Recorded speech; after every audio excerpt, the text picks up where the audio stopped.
Kanchipuram వకుడా silks నాణ్యత మా ప్రాధాన్యత. మదీనాగూడ, మియాపూర్, హైదరాబాద్ లో త్వరలో శుభారంభం. ఇప్పుడు సింగర్స్ ని చూస్తున్నట్లయితే ఇప్పుడున్న ఫిమేల్ సింగర్స్ లో లాస్ట్ 10 years గా చూసినట్లయితే ఎవరైనా they made some really good mark అంటే గీతా మాధురి తర్వాత నాకు తెలిసి ఇంకెవరు అంత స్ట్రాంగ్గా ఒక మార్క్ క్రియేట్ చేసినట్టయితే కనిపించలా. మెరుస్తున్నారు.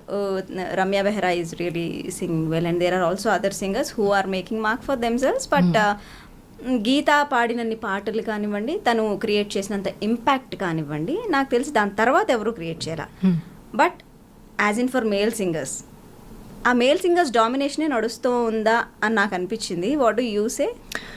సపోజ్ మేల్ సింగర్స్ అంటే హైదరాబాద్లో can you mention any male singer name బాగా వినపడేది? మేల్ సింగర్స్కి అసలు అంత క్రేజ్ వీళ్ళు ఇవ్వరు, అమ్మాయిలకి ఎక్కువ ఇస్తారు.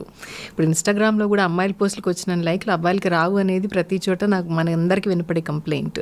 సో అమ్మాయిలకి తొందరగా పేరు వచ్చేస్తుంది because they look beautiful, they appear on stage, right అలా అని.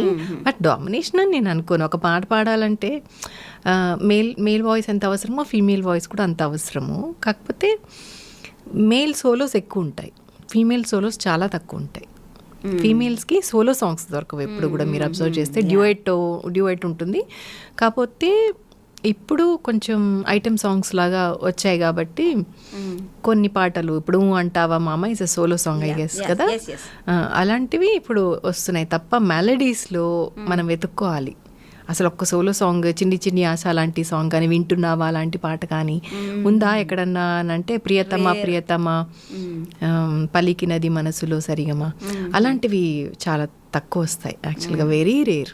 Okay, so it's not about domination అంటారు. డామినేషన్ కాదు, క్రియేటివ్ ఫీల్డ్లో వాళ్ళు క్రియేట్ చేయడం వల్ల వచ్చేటువంటి సంక్షోభం అని చెప్పచ్చేమో.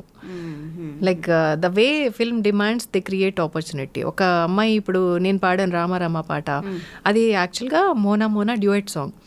పూరి జగన్నాథ్ గారు నేను ఆసిన్ని ఇంట్రో నాకు ఆసిన్ ఇంట్రో కావాలి, అమ్మాయి గుళ్ళో ఒక పాట పాడుతూ ఉండాలి, అదే తర్వాత రొమాంటిక్ సాంగ్ కావాలి. మోనా మోనా మనం ఆల్రెడీ క్రియేట్ చేసాం, దానికి నాకు డివోషనల్ వర్షన్ కావాలని అడిగారు. సో అప్పుడు వచ్చిన బిట్ సాంగ్ అనమాట Rama Rama. It was not created. Okay, Mona Mona was created. దాని వర్షన్ వచ్చి ఇలా కావాలి, నువ్వు క్లాసికల్గా దాన్ని కొంచెం మౌల్డ్ చేయి, నువ్వు క్లాసికల్లో ఎంఏ చేసావు కాబట్టి నీకే వదిలేస్తున్నాను అని చక్రి గారు నా చేతిలో పెట్టిన ఒక బిట్ సాంగ్ అనమాట. అవునా? ఓకే.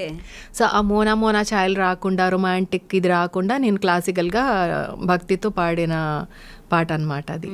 సో ఆసిన్ ఇంట్రొడక్షన్లో ఆ పాట గుళ్ళో వస్తుంది. అప్పుడు నాగార్జున గుర్తు చేసుకుంటే ఆ పాట ఒక్కసారి పాడరా. మోనా మోనా మోనా మీనా కనుల సోనా, నీ పలుకే నా వీణ, నీదా డిజిటల్ టోనా, సుకుమారా మాటలతో నీ వశమే నేనైతే, మహావీరా చూపులతో నా తనువే నీదైతే. ఆహా, చక్రి గారి కాంపోజిషన్స్లో మీరు చాలా పాటలు పాడారు కదా, ఎన్ని పాడారు? ఎన్ని పాడాను అంటే most of the hit songs were from Chakri music. Like and నా అదృష్టం ఏంటంటే ఇప్పుడు మణిశర్మ గారికి నేను 5-6 పాటలు ఏమన్నా పాడుంటా, కీరవాణి గారికి 4-5 పాటలు పాడుంటా. బట్ దాంట్లో ఒక్కొక్క హిట్ సాంగ్ నాకు వచ్చేసింది. లైక్ ఫర్ ఎగ్జాంపుల్ వల్లంకి పిట్ట గంగోత్రిలో అది నాకు వచ్చిన తక్కువ ఆపర్చునిటీస్లో కూడా ఒక పాట హిట్ అయింది నాకు. అది అదృష్టంగా అనుకుంటాను నేను. చక్రి గారి మ్యూజిక్ డైరెక్షన్లో వేరాజ్ చాలా బంచ్ ఆఫ్ హిట్స్ ఉన్నాయన్నమాట, బ్యాక్ టు బ్యాక్. లైక్ లంచ్కి వస్తావా మంచుకు వస్తావా, జుమ్ జుమారే జుమ్ జుమ్ జుమ్, మళ్ళీ కుయవే గువ్వా, ఇలా వరుసగా నువ్వు అక్కడుంటే నేను ఇక్కడుంటే, గుండెల్లో ఏదో సడి గోలిమార్లో, ఈరోజే తెలిసింది, లేలేత నవ్వులా పింగాణి బొమ్మల, చాలా ఒక list of songs were super hit. Right. ఆయన కంపోజిషన్లో మేబీ అన్ని హిట్ సాంగ్స్ లేదంటే అంత జర్నీ ఉండటం మూలాన్నో ఏంటో కదా, it gave scope to many rumours. Do you think that way? Maybe అప్పట్లో ఇంటర్నెట్ ఎక్కువ లేదు కాబట్టి, అప్పుడు టీవీలో ఎవరిని ఇద్దరు పక్కపక్కన చూస్తే వాళ్ళ మీద నాకు తెలిసి చాలా ఫన్నీగా అనిపిస్తుంది నాకు కూడా. ఎవరైనా ఇద్దరు యాంకరింగ్ చేసినా, పక్క నుంచి ఎవరైనా ఎక్కువ వర్క్ చేసినా, ఇలాంటివన్నీ కామన్. సో అది అంటే అలాంటి రూమర్స్ విన్నప్పుడు ఆబ్వియస్లీ చక్రి గారికి కూడా తెలిసే ఉంటుంది. He is your mentor definitely. అన్ని సాంగ్స్ అంత జర్నీ మీరు షేర్ చేసుకున్నప్పుడు డెఫినెట్లీ ఒక మంచి రిలేషన్ అనేది అయితే ఏర్పడి ఉంటుంది. సో ఈ రూమర్స్ వచ్చినప్పుడు మీ రిలేషన్ మీద అది ఎట్లాంటి ఇంపాక్ట్ ఎఫెక్ట్ చూపించింది? యాక్చువల్లీ ఆయన ఎప్పుడన్నా ఈ నోటేషన్స్కి దాని మీద మెంటర్ అంటే he used to feel that I'm his mentor. Oh really? Yeah, నేను నీ ఫ్యాన్ని అని చెప్పేవాళ్ళు. ఇంటర్వ్యూస్లో కూడా ఆయన చాలా ఇంటర్వ్యూస్లో స్టేట్ చేశారు దట్ నేను కౌసల్య ఫ్యాన్ని. బికాజ్ తనకున్న క్లాసికల్ నాలెడ్జ్, ఎప్పుడైనా నోట్స్ రాయాలన్నా కూడా ఎక్కువ నన్ను స్పాట్ చేసే వాళ్ళందరూ రికార్డింగ్ స్టూడియోలో రికార్డిస్ట్ పక్కన నేను కూర్చుని వర్క్ చేసేదాన్ని. సో చాలా మంది కూడా అలా నన్ను స్పాట్ చేసేవాళ్ళు స్టూడియోస్లో. సో నేను అనుకుంటా even that can lead to rumours ఏమో మరి. ఎక్కువ నేను వర్క్ చేస్తున్నాను కదా, సో స్టూడియోలో ఉండేదాన్ని, వర్క్ చేసేదాన్ని. చాలా అసిస్టెంట్ లాగానో లేకపోతే సమ్ అదర్ ఏ నేమ్ ఇచ్చుకున్నా కూడా నేను శంకర్ మహాదేవన్ గారి వాయిస్ మిక్స్ చేసేదాన్ని, హరిహరన్ గారి వాయిస్ మిక్స్ చేసేదాన్ని. కొన్నిసార్లు లెటర్స్ కొన్ని తప్పులు వచ్చేవి వాళ్ళ దాంట్లో. అవన్నీ టెక్నికల్గా, నేను టెక్ సావి అనమాట. నేను టెక్నాలజీ అంటే నాకు చాలా ఇష్టం. టెక్నికల్గా ఆ లెటర్స్ని కరెక్ట్ చేయడం కానీ, పిచ్ కరెక్షన్స్ చేయడం కూడా. ఆ రోజుల్లో పిచ్ కరెక్షన్ అనేది it was so brand new. Okay, that was and there. అసలు అప్పుడప్పుడే పిచ్ కరెక్షన్, మెలోడిన్ సాఫ్ట్వేర్స్ అవన్నీ కూడా అప్పుడప్పుడు వస్తున్నాయి అనమాట. సో నేను పర్సనల్గా కూర్చొని నాకు అలాంటివి ఏమన్నా ఉంటే nobody can deal with it. నాకు ఆ ఫ్లాటో షార్పో, అది ఫ్లాట్ అయింది షార్ప్ అయింది అవన్నీ నాకు తెలియదు, నాకు సంగీతం రాదు, ప్లీజ్ టేక్ కేర్ అని చెప్పేసి నాకు వదిలేసేవాళ్ళు. సో అవన్నీ నేను ఆ వర్క్స్ చేసేదాన్ని అనమాట. So he was in a way, అంటే ఆయన he's a fan of you అనటం లేదంటే he's dependent on you for చాలా ప్రాజెక్ట్స్. చాలా పనులకి. ఒక జర్నలిస్ట్ నాకు చెప్పారు, హాసం రాజా గారు అని. So that led to such talks అనేసి. నేనన్నా వర్క్ చేయడంలో తప్పేంటండి, ఇంకా అది అలా అని కూడా అంటే ఇంక మనం ఏం చేయలేము. లైక్ నేను నవ్వేశాను అనమాట. But I love working like that అనమాట. అంటే నేను కంపోజర్ కూడా, ఫస్ట్ నుంచి కూడా నేను కంపోజరు. సో నాకు తెలుసు కాబట్టి కంపోజింగ్స్ కొన్ని బ్యాక్గ్రౌండ్ స్కోర్లో కూడా కొన్ని బిట్స్ కంపోజ్ చేసేదాన్ని.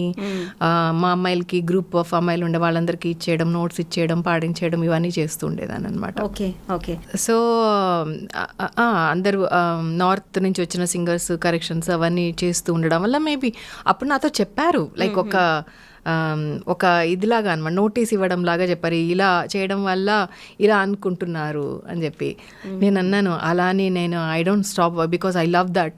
టెక్నాలజీ లేకపోతే నేను ఉండలేను అసలు. ఈవెన్ టుడే అసలు టెక్నాలజీ అంటే చాలా ఇష్టం నాకు. అన్నీ నేను సెల్ఫ్ టాట్. డెస్క్టాప్ నుంచి నేను ల్యాప్టాప్ వరకు కూడా నేను అన్నీ సెల్ఫ్ టాట్ అనమాట. I operate logic software. ఆ తర్వాత వీడియో ఎడిటింగ్లో నేను చాలా ఇష్టం, నాకు వీడియో ఎడిటింగ్స్ చేస్తాను. వ్లాగర్ నేను. తర్వాత నేను నా పాట నేనే ఎడిట్ చేసుకుని ఐఫోన్తో షూట్ చేసి ఐఫోన్లోనే ఎడిట్ చేసి ఒక మ్యూజిక్ వీడియో రిలీజ్ చేశాను. స్నేహమా అని టైటిల్, హిందీలో మాహియా అని. 2 songs కూడా నా యూట్యూబ్ ఛానల్లో ఉన్నాయి. అవి నేనే ఎడిట్ చేసుకున్నా పర్సనల్గా. సో అలా టెక్నాలజీ నాకు అప్పటి నుంచి కూడా ఇష్టం. అప్పట్లో నేను కీప్యాడ్ ఫోన్స్ వచ్చేవి, చిన్న ఫోన్స్, నోకియా ఫోన్స్. ఆ దాంట్లో కూడా నేను నా సాంగ్స్ రారమ్మని నేను కంపోజ్ చేసి హాసం రాజా గారు అడిగితే ఆయనకి పంపించి బ్లూటూత్లో వాళ్ళు అది రింగ్ టోన్గా పెట్టుకోవడం అలాంటివి చాలా చేసేవాళ్ళం. నేను వాళ్ళకి పిట్ట చేస్తే నాకు ట్యూన్ చేస్తే కీరవాణి గారు ఆయన ఫోన్లోకి బ్లూటూత్లోకి నాకు ఇవ్వు నాకు పంపించు అని చెప్పేసి తీసుకున్నారనమాట. అలా రింగ్ టోన్లో పెట్టుకోవడానికి అనమాట. సో అలా ఏ టెక్నాలజీ కొత్తది వచ్చినా కూడా నేను ఎక్స్ప్లోర్ చేస్తాను దాన్ని. చాలా ఇష్టం నాకు. So I was on tech side, స్టూడియోస్లో కూర్చునేదాన్ని. బట్ రూమర్స్ వస్తాయి అని అంటే we should not stop working, because అలాంటివి మనల్ని ఆపకూడదు యాక్చువల్గా.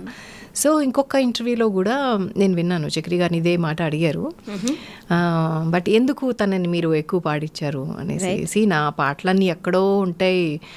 ఫర్ ఎగ్జాంపుల్ నిన్నే పాట హై పిచ్లో ఉంటాయి. సో హైదరాబాద్లో హై పిచ్ పాడగలిగే అమ్మాయి ఒక్కటే. సో మేము వేరే వాళ్ళని పిక్ చేసుకొని కూడా అది ఫెయిల్ అయ్యి కూడా మళ్ళీ అమ్మాయికి ఫోన్ చేసిన రోజులు కూడా ఉన్నాయి. సో ఇప్పుడు ఎవరన్నా ఒక అమ్మాయికి ఆపర్చునిటీస్ రావు, కష్టం, టాలెంట్ లేదు అన్నప్పుడు వాళ్ళు ఇంకా వేరే త్రోవలు ఏమన్నా చూసుకుంటారేమో, కానీ ఈ అమ్మాయికి ఏం అవసరం అండి, ఆ అమ్మాయి షీఈస్ వెరీ టాలెంటెడ్, తను పాడడమే మా ప్రాజెక్ట్కి మేము చాలా ప్లస్గా భావించి నాకు ప్లస్ అనుకుంటున్నాను అమ్మాయి పాట అన్నట్టుగా చెప్పారనమాట.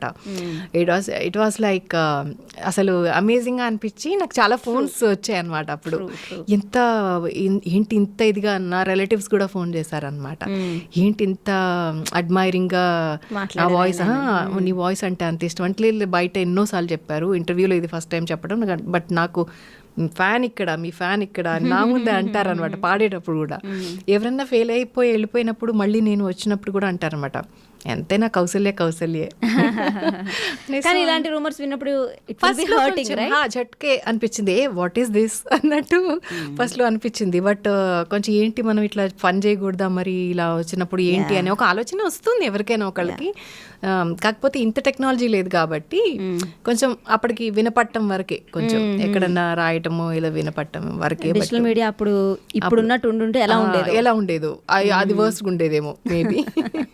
బట్ ఒక రోజు 2 రోజులు అంతే. Third day we should get back to our own work అంతే.